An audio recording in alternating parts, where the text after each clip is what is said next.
SIR hearing শেষের আগের দিন আগামীকাল দিল্লিতে মুখ্য নির্বাচন কমিশনারের ভিডিও কনফারেন্স। এই ভিডিও কনফারেন্সে থাকবেন রাজ্যের মুখ্য নির্বাচনী আধিকারিক, থাকবেন সমস্ত রোল অবজারভার, জেলা নির্বাচনী আধিকারিকরাও।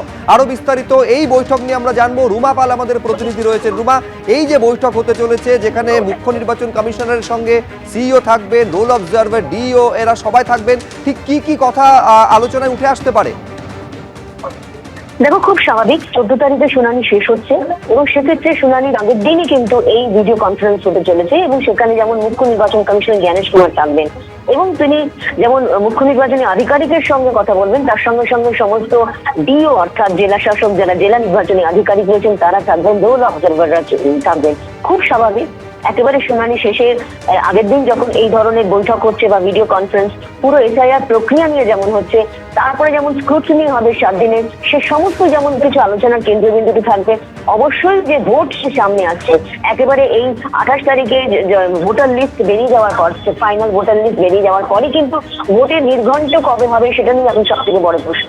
সেক্ষেত্রে কিন্তু সমস্ত বিষয়ে নিয়ে কিন্তু এই আলোচনার কেন্দ্রবিন্দুতে উঠে আসবে এবং সব থেকে বড় কথা হচ্ছে যেমন 1 মার্চ এই রাজ্যের দায়িত্বপ্রাপ্ত senior deputy election commissioner Gyanesh Bharati আসছেন।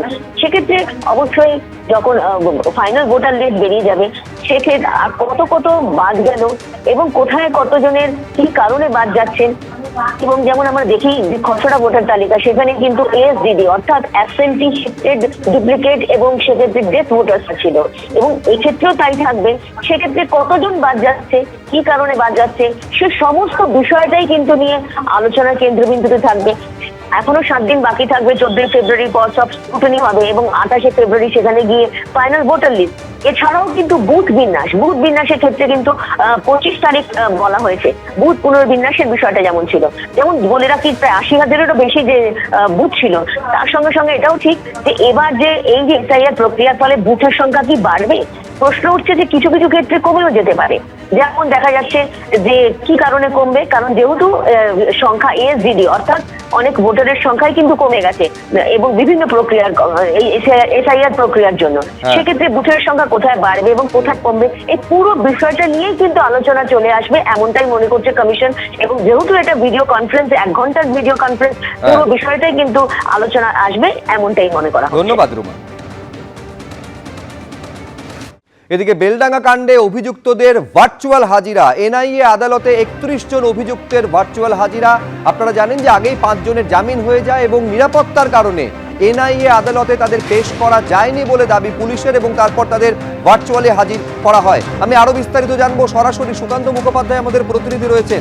এইরকম একটা পরিস্থিতি তৈরি হলো কেন, বা সুকান্ত, যে ভার্চুয়ালি এই 31 জন অভিযুক্তকে হাজির করতে হলো কোর্টে? দেখো, আজকে দ্বিতীয় দিনে আজকে কিন্তু এই যে 31 জন অর্থাৎ বেলডাঙ্গা হিংসার ঘটনাতে যাদেরকে গ্রেপ্তার করা হয়েছিল বেলডাঙ্গা থানার পুলিশের তরফে, তাদেরকে আজকে ফিজিক্যাল প্রোটেকশন করার কথা ছিল বা সশরীরে তাদেরকে আজকে আদালতে পেশ করার কথা ছিল। কিন্তু যত বেলা গড়ায়, যখন এই আদালতে শুনানির সময় হয়, তখন কিন্তু জানা যায় যে তাদেরকে আরও সশরীরে প্রোটেকশন করা হচ্ছে না, নিরাপত্তাজনিত কারণে তাদেরকে আনা হচ্ছে না কলকাতাতে। এবং সেই সংক্রান্ত জেলার এসপির তরফে একটি রিপোর্টও কিন্তু ইতিমধ্যে আজকে আদালতে দেওয়া হয়েছে। পরবর্তী সময় এনআইএর তরফে আলাদা করে আবেদন করা হয় যে যাদেরকে যেহেতু সশরীরে এখানে পেশ করা যাচ্ছে না, তাই তাদেরকে ভার্চুয়াল শুনানিতে যেন অংশগ্রহণ করানো হয় এবং তারপরেই আদালতের তরফে সেটাকে গ্রহণ করা হয় এবং দুপুর 2টোর মধ্যে তাদেরকে ভার্চুয়াল শুনানিতে অংশগ্রহণ করার জন্য নির্দেশ দেওয়া হয়। এবং তারপর আমরা দেখলাম ঠিক দুপুর 2টো নাগাদ যখন এই শুনানি শুরু হয়, বহরমপুর সংশোধনাগারে, যেখানে এই ঘটনাতে যারা গ্রেপ্তার হয়েছিলেন তাদেরকে এক এক করে সেই ভার্চুয়াল শুনানিতে অংশগ্রহণ করা হয়। আর কি হলো আমরা সরাসরি জেনে নেব আবিরের কাছ থেকে। আবির, তুমিও ছিলে কোর্টে। আমরা জানি যে এই ম্যাটারটি প্রথমে হাইকোর্ট, তারপর সুপ্রিম কোর্ট, ফের হাইকোর্টে চলে আসে। আজকে কেস ডায়েরি সংক্রান্ত বিষয়ে একটা টেকনিক্যাল জটিলতাতে আটকে যায় এবং শুনানি কার্যত পিছিয়ে যায় 17 তারিখ পর্যন্ত। কি হয়েছে? দেখো, শুধুমাত্র শুনানির মাধ্যমে একটা বিষয় খুব স্পষ্ট হয়ে গিয়েছে যে বেলডাঙ্গাতে যে ঘটনা ঘটেছে সেই ঘটনার তদন্ত এনআইএ করতে পারবে কি পারবে না, সেই বিষয় নিয়ে জটিলতা কিন্তু বাড়ল। আদালত কিন্তু প্রশ্ন করেছে পুলিশকে যে কোনো না কোনোভাবে এই যে অর্ডার সুপ্রিম কোর্টের, সেই অর্ডার কি পাওয়া গিয়েছে? ইতিমধ্যে আমরা দেখতে পাচ্ছি যে শ্যামল ঘোষ তিনি, আমরা দেখতে পাচ্ছি এনআইএর আইনজীবী শ্যামল ঘোষ রয়েছেন। কি বলছে শুনুন।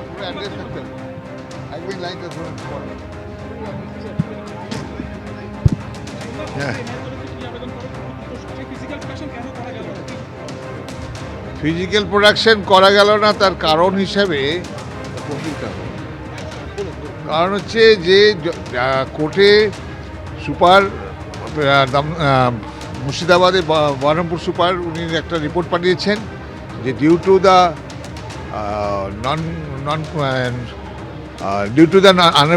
Available of the escorts due to examination of the higher secondary.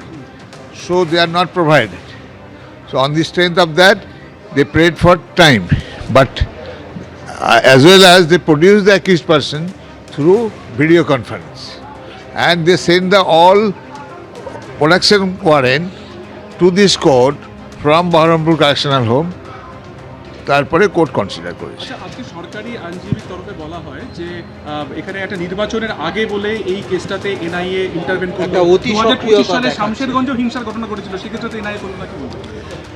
দেখুন, আইনের দিক থেকে আমরা কথা বলি। প্রসিকিউশনের এনআইএ যখন মামলাটা এসছে, এনআইএকে মামলা কারা দিয়েছে? হাইকোর্ট।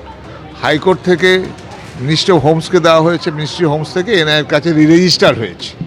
সুতরাং এনআইএ ঘটনা যে পলিটিক্যাল ইস্যু, এটা কোনো কারণ নেই। That is the question of the investigation. তা আমরা এখন কেস ডায়েরিটা নেব, কেস ডায়েরির বেসিসে এনকোয়ারি শুরু হবে। On the strength of that যা মেটেরিয়ালস ডকুমেন্টস পাওয়া গেছে সেগুলো হ্যান্ডিং ওভার হবে।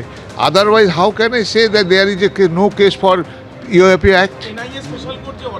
আপনি যখন কোনো কেস হয় সাংবাদিকরা কী লেখেন, এই ঘটনার জন্য এই কেসটা হয়েছে, তো সেখানে আইন অনুযায়ী সেই কেসে সেই সেকশনটা দেওয়া কথা। তো এনআইএ যখন কেস ডায়েরিটা পায়নি, এনআইএকে যে এফআইআরটা পেয়েছে, এফআইআরে যে ইনগ্রিডিয়েন্টস আছে, সেই এফআইআর বেসিসে তদন্ত শুরু করার আগে এই ধারাগুলোর ওপরে বেশ করে দেওয়া হয়। সুতরাং এখানে এনআইএ উইলফুলি ইউএপি অ্যাক্ট দিলে ইলেকশন করা যায়, এগুলো মূর্খের কথা।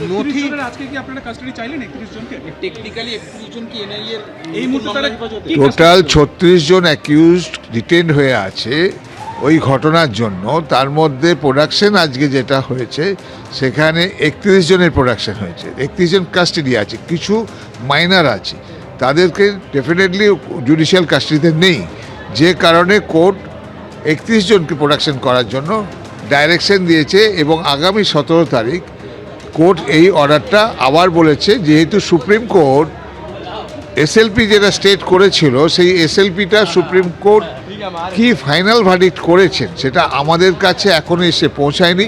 তবে আমরা যেটা জানি যে এনআইএকে নয়, যারা এসএলপি ফাইল করেছিলেন স্টেটকে বলেছেন যে তোমরা ক্যালকাটা হাইকোর্টে এটাকে পয়েন্টটা রেজ করো, যে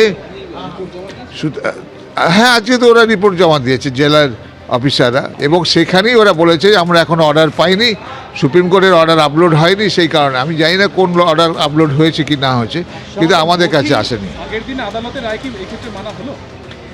আগের দিনের রায়টা যেহেতু কোর্ট বললেন যে আমার কাছে কোনো অর্ডার শিট আসেনি, যেহেতু সাবমিশন স্টেট পুলিশের হয়ে চিফ পিপি তিনি সাবমিশন করে বললেন যে আমরা এখনও অর্ডার পাইনি সুপ্রিম কোর্টে, কোর্ট সেইটার মান্যতা দিয়ে বলেছেন যে ঠিক আছে, আমি তাহলে আরও 3 দিন ওয়েট করছি কি অর্ডার হয়েছে সেটা জানার জন্য। আচ্ছা, নথি আপনারা এখনো মানে বাই হ্যান্ড নথি আপনারা পান?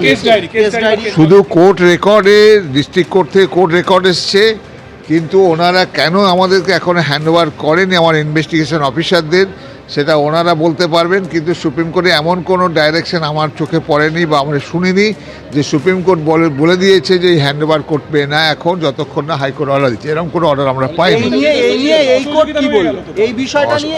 দেখুন, এনআইএ একটা কথা মাথায় রাখুন, আপনারা ইনভেস্টিগেশনের মাধ্যমে জানতে পারছেন বা আমরা জানতে পারছি, আমরা ইনভেস্টিগেশন করতে গিয়ে যে কমপ্লেন্টে যেটা লেখা আছে পুলিশ মার খেয়েছে, পুলিশকে বেধড়ক মেরেছে, পুলিশ ওখানে বিভিন্ন পাবলিক প্রপার্টি নষ্ট হয়েছে, কাদের হয়েছে? পুলিশ যদি মার খেয়ে থাকে, সেই মার খাওয়ার ঘটনাতে আমরা ইনভেস্টিগেশন আমাদেরকে দিয়েছে, আমরা চেষ্টা করছি কোন পয়েন্টের উপর আমরা ইনভেস্টিগেশন করব, যেটা যে সেকশনগুলো আছে। যদি এনআইএর তরফে না থাকে শিডিউল অফেন্সের মধ্যে, এনআই করবে না, এনআই ফেরত দিয়ে দিতে পারে। সুতরাং ডাইরেকশন আপনার এসছে, সেটার জন্য এনআইকে কাজ করতে হচ্ছে। 30 জনকে যে আপনারা এখনো কাস্টাডিতে পেলেন না, যে কোনো কারণে হোক, এতে কি তদন্ত প্রক্রিয়াটা ডিলেমি হচ্ছে না? দেখুন, documents materials collected by the state police, সেটা তাদের কাছে আছে। তারা যতক্ষণ না দিচ্ছে আমরা তো এগোতে পারছি না। এই ক্ষেত্রেই বলছি, তাহলে তো তদন্তে তো মানে গতি হারাচ্ছে। দেখুন, আসামি কাস্টাডি আছে, এই ক্ষেত্রে তদন্ত ডিলে হচ্ছে। যেটা পুলিশ ওনারা কতটা করেছেন, এবং স্টেট পুলিশ যদি ইনভেস্টিগেশন কমপ্লিট করে চার্জশিট ফাইল করে দেন তাহলে হয়ে গেল। কিন্তু এই নথি হস্তান্তরের এই যে বেলডাঙ্গার ঘটনা, যে বেলডাঙ্গা কাণ্ডে এনআইএ তদন্ত এবং এনআইএ তদন্তে আজকে 31 জনের ভার্চুয়াল শুনানি হলো। ব্রাত্য বসু এই এনআইএ তদন্ত নিয়ে তিনি কি বলছেন দেখুন।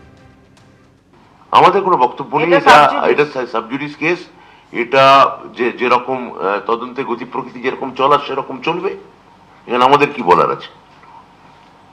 ল will take his own course. ABP Ananda, এগিয়ে থাকে, এগিয়ে রাখে।